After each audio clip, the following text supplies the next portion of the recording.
I ain't never been good at math. I usually use my fingers to subtract or add. But something I know is greater, and I don't need no calculator, and that's a fact. 'Cause as long as 1 + 1 will equal 2, that's as long as I've been needing you. Bonjour tout le monde, j'espère que vous allez bien. Bienvenue dans ma cuisine. Aujourd'hui on va cuisiner une recette salée. On va faire des sloppy joe à la mexicaine. Alors, qu'est-ce que c'est que des sloppy joe? Des sloppy joe, c'est un peu comme des burgers, mais au lieu d'avoir un steak, c'est de la viande hachée à l'intérieur. C'est assez facile à faire, c'est rapide à faire, donc pratique pour les soirs de semaine un petit peu speed. C'est déclinable à l'infini, vous pouvez les parfumer avec ce que vous voulez, un peu comme les burgers quoi en fait. Et ça fait fureur chez les ados, comme chez les enfants. Et pas que, parce que les adultes aussi qui sont fans de burgers risquent de bien aimer aussi cette recette. Moi ce soir là j'ai décidé de les décliner donc façon Tex-Mex, ça fera une bonne variante aux tacos, aux faritas, etc. etc. On va les servir dans des bons pains briochés, des buns maison qu'on va faire ensemble ensuite. Et je vais servir ça du coup avec tomates, salade, comme je vous ai dit, un petit peu un peu comme les burgers. Vous pouvez rajouter du cheddar aussi si vous le souhaitez, un peu de salsa maison, recette que je vous ai partagée la semaine dernière si vous le souhaitez aussi, recette qui est sur le blog, et un peu de crème. Souvent on aime bien dans la cuisine mexicaine contrebalancer un petit peu l'acidité et le piquant de la tomate et de la salsa par une touche de douceur avec la crème en fait. Voilà, et moi je vais accompagner ça avec une bonne salade composée avec des haricots rouges, du maïs. Je vais peut-être faire aussi un petit guacamole à côté, la salsa, enfin voilà, il y aura pas mal de petits accompagnements pour compléter le repas. Alors, ce qu'on va commencer par faire, c'est nos buns maison du coup. Alors les buns qu'on va faire aujourd'hui, donc les buns briochés, vous allez voir c'est une texture qui est vraiment toute tendre, toute moelleuse, un peu pain au lait. J'ai même mis l'accent en fait dans la liste des ingrédients sur le lait et non sur l'eau comme dans ma recette classique de pain burger, pour justement avoir des pains qui sont vraiment très tendres. Donc résultat on va avoir des pains qui vont être très tendres et très mous avec une fine croûte qui est molle, et puis enfin voilà, ça ressemble un peu comme je vous ai dit au pain au lait en fait, avec cette texture très moelleuse. Au niveau des ingrédients pour ces buns briochés, on va avoir besoin pour à peu près 7 buns. On va avoir besoin de 300 g de farine. Alors moi là c'est de la T65 bio, c'est celle que j'utilise tout le temps. 8 g de levure déshydratée de boulanger. Alors c'est ce qu'on appelle de la levure active, de la levure rapide. 25 g de beurre, une demi-cuillère à café de sel, 20 g de sucre, 125 ml de lait et un œuf. On va commencer tout de suite par faire tiédir le lait. Attention, tiédir, pas faire trop chauffer. Alors, on va prendre notre lait qu'on a fait tiédir. Alors j'insiste sur le fait qu'il est tiède parce que s'il est chaud, vous allez tuer votre levure et c'est pas ce qu'on recherche. Donc il faut vraiment que vous puissiez mettre votre doigt sans que ça brûle. On va ajouter notre levure dans ce lait et l'équivalent à peu près d'une cuillère à soupe de sucre. Hop. On va mélanger tout ça et on va attendre que notre levure se réactive. Ça va venir mousser sur le dessus. Donc on fait ça peut-être 10 minutes avant de préparer notre pâte. Alors quand notre levure a bien enlevé, vous allez voir qu'elle a bien moussé sur le dessus. Vous voyez, ça fait comme une mousse au-dessus. Donc elle est bien réactivée. On va commencer à préparer notre pâte. Donc on va mettre la farine dans le bol du robot. Alors bol du robot dans votre machine à pain, enfin ce que vous voulez, robot pétrisseur, ou dans un saladier avec vos petites mimines si vous voulez. Par contre vous allez devoir vous faire un petit peu des muscles, hein. Du sel, enfin le sucre, le sel. Hop, on va mélanger un petit peu ça ensemble. Alors, une fois que le sucre et le sel est mélangé, on va ajouter du coup notre beurre et le lait mélangé avec la levure. Voilà, et on va commencer à pétrir ça ensemble.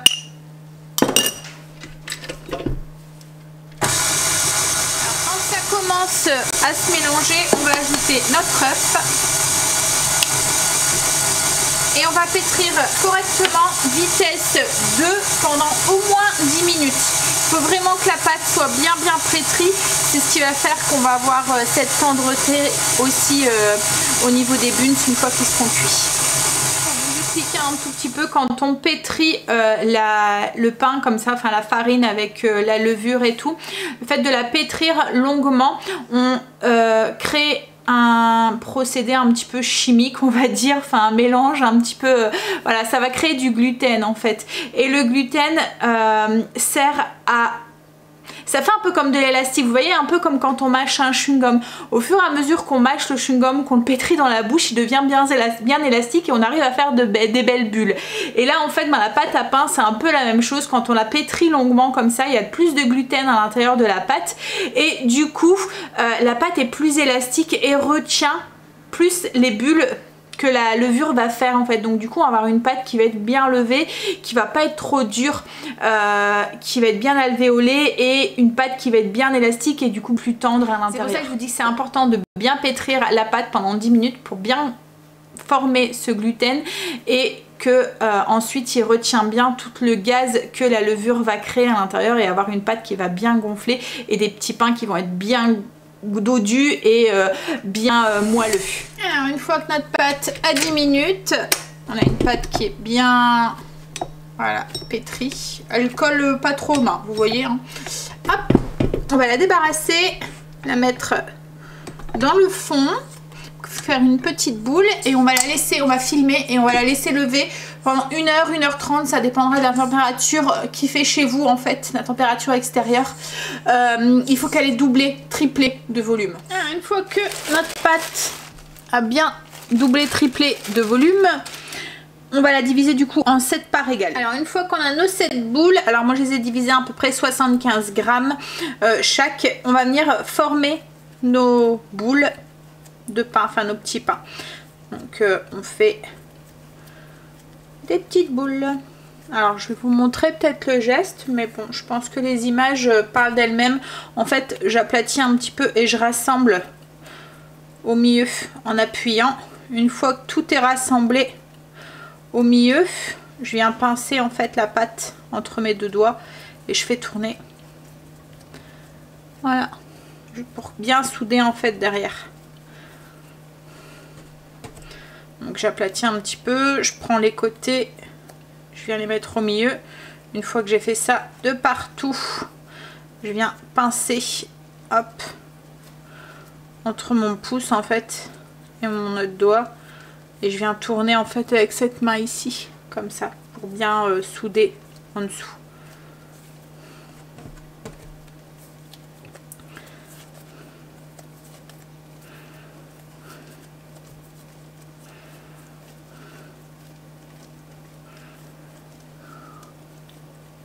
Ensuite on prend une plaque à pâtisserie recouverte de papier sulfurisé ou d'un papier, enfin voilà, là c'est un tapis de cuisson. On va venir déposer les petites boules en les espaçant correctement parce qu'elles vont gonfler et relever.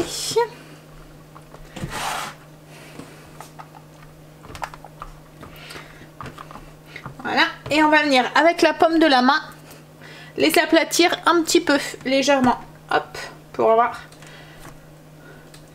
des pains qui sont un peu plus plats, comme les pains burgers quoi en fait. Et là on va les couvrir avec un torchon et on va les laisser lever. Ils vont redoubler voire tripler de volume pendant une demi-heure, 3/4 d'heure, et pendant ce temps là on va mettre notre four à préchauffer. Alors, une fois que les petits pains ont doublé voire triplé de volume, alors en fait pour voir s'ils ont bien levé, vous venez appuyer comme ça légèrement sur le côté et ils reprennent leur forme tout de suite. J'ai fait préchauffer mon four à 180 et là je vais les badigeonner avec un petit peu de lait. Alors on peut mettre de l'œuf battu si vous voulez, moi je préfère mettre du lait, ça évite de gaspiller un œuf quoi en fait.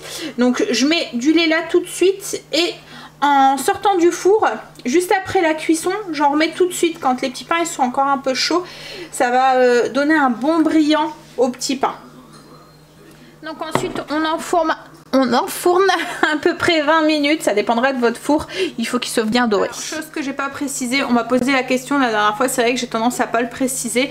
Moi mon four là c'est du statique, voilà, je le mets pas sous froid ventilé, enfin sur ventilation quand c'est des pains. Alors, une fois que mes petits pains étaient cuits, je les ai sortis tout de suite, je les ai rebadigeonnés avec un peu de lait. Alors vous voyez, du coup on a un côté bien brillant sur les petits pains, comme si on les avait badigeonnés avec un jaune d'œuf, quoi, en fait, enfin, à l'œuf. Ça fonctionne très très bien et ça évite de gaspiller, comme je vous ai dit, un œuf. Là on va les laisser, je les ai mis sur une petite grille, on va les laisser refroidir. Alors là ils sont encore chauds, mais vous verrez que c'est vraiment tout mou. Ça fait, comme je vous ai dit tout à l'heure, style petit pain au lait, quoi, en fait, voilà, tout tendre. Donc là je vais les mettre de côté et puis on va s'attaquer à la garniture. Alors, on y va maintenant pour la garniture de nos sloppy joe à la mexicaine. Donc pour ça on va avoir besoin de 400 g de bœuf haché, un demi-poivron rouge, un demi-poivron jaune coupé en petits dés. Alors vous prenez les couleurs que vous voulez, hein, si vous voulez mettre du vert ou quoi. Logiquement j'aurais voulu un vert, mais j'en ai pas trouvé en magasin pour contraster un petit peu avec les couleurs qu'on va mettre, mais bon c'est pas grave, le jaune ça ira très bien. 150 g de coulis de tomates, un oignon haché, 2 gousses d'ail qu'on va presser aussi, qu'on va hacher aussi, une petite boîte d'haricots rouges, une petite boîte, donc vraiment la petite boîte de maïs, une cuillère à soupe de fécule de maïzena, voilà, de fécule de maïs. C'est pour épaissir la sauce, pour pas que ça dégouline ou quoi dans les petits pains. Il faut vraiment quelque chose d'épais. Et des épices à tacos. Alors épices à tacos, c'est un mélange que je fais maison. Donc à vous de voir. Si vous voulez faire la recette, elle est sur le blog. Autrement, vous pouvez en acheter d'étouffée. On va commencer par prendre une sauteuse à sec. On va mettre le feu. Et puis on va mettre notre bœuf à dorer. On va faire en sorte qu'il perde sa couleur rosée. Alors, une fois que le bœuf est pratiquement cuit, on va ajouter, qu'il a perdu sa couleur rosée, on va ajouter l'ail, s'il veut bien rentrer. On va le presser. Donc ensuite, on ajoute l'oignon. On va mélanger ça. On va ajouter les poivrons. Le maïs, les haricots rouges, on mélange, on ajoute ensuite notre coulis de tomate et je vais ajouter 2 cuillères à soupe d'eau dans ma maïzena pour la diluer un petit peu. Une fois la maïzena bien diluée, on l'ajoute du coup dans notre sauteuse. Donc on mélange et on va ajouter notre assaisonnement à tacos. Donc une belle cuillère à soupe d'assaisonnement. Alors il y a déjà du sel, il y a du piment dedans, donc il n'y a pas besoin de rajouter de sel ou de poivre dedans. Il y a aussi du bouillon aussi, donc du coup ça sert d'assaisonnement, enfin voilà, pas besoin de rajouter de sel. Donc là on mélange bien, on va couvrir et laisser cuire ça une vingtaine de minutes, le temps que tout cuit, et c'est déjà fini pratiquement. Donc comme je vous ai dit tout à l'heure, là je les ai aromatisés façon Tex-Mex, mais il y a plein d'autres façons de le faire. J'ai une recette de sloppy joe classique aussi sur le blog si vous le souhaitez. Donc une fois que c'est bien mélangé, on baisse le feu, on met un couvercle et on laisse cuire une vingtaine de minutes. Voilà ce que ça donne après 20 minutes de cuisson, à peu près 15-20 minutes. Alors vous voyez, on a quelque chose d'assez épais, ce qui est normal. On ne veut pas trop de sauce, on veut quelque chose qui se tient quand même dans le petit pain pour pas que ça dégouline quand on le mange. Alors j'ai mélangé entre deux pendant les 20 minutes, tous les 5-10 minutes je venais donner un petit coup de cuillère pour éviter que ça attache. Donc voilà, donc la recette elle est déjà finie, je vous ai dit, c'est super simple. Donc en fait ce soir je vais servir ça, je vais couper les petits pains en deux, je vais vous mettre un petit clip là pour vous montrer un petit peu comment je vais servir ça. Donc je vous montrerai en même temps l'intérieur, j'en profiterai en même temps pour vous montrer l'intérieur des petits pains et comment ils sont tout mous. Donc je couperai les petits pains en deux, j'ajoute un petit peu de viande hachée à la mexicaine à l'intérieur, salade, tomate, fromage, enfin du cheddar, un peu de crème, de la salsa en fonction des goûts, et j'accompagnerai ça avec un peu de guacamole, une petite salade composée. Donc comme d'habitude, je vous mets une petite photo de ce que ça donne dans l'assiette, je vais y arriver. De la fiche recette aussi, je vous mets le lien en barre d'infos si vous voulez la télécharger sur le blog. Il risque de vous rester un tout petit peu de farce le lendemain, c'est aussi très très bon. Juste dans des tortillas, vous faites exactement la même chose, salade, tomate, un peu de fromage si vous souhaitez, de la salsa. Vous roulez ça et ça vous fait un deuxième repas avec pas beaucoup d'efforts. Je vous fais des bisous du coup, je vous mets tous les liens en barre d'infos et je vous dis à bientôt dans une prochaine vidéo. Bye bisous.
Five plus five is 10.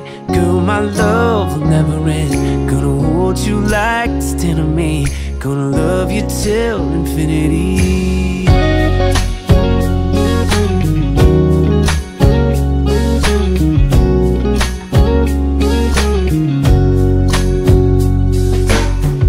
No, baby, I ain't never learned much in class. I'm scared if I raise my hand, they call me last. That complicated, and I ain't got no reservations. I don't have to ask, 'cause as long as 1 plus 1 will equal 2, that's as long as I've been needing you. And as sure as 5 plus 5 is 10, girl, my love will never end. Gonna hold you like it's 10 of me. Gonna love you till infinity.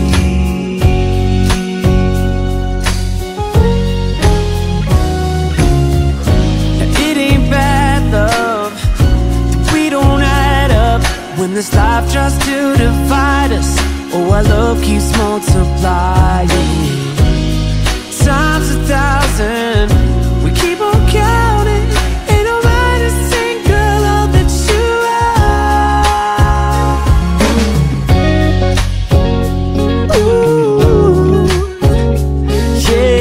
day.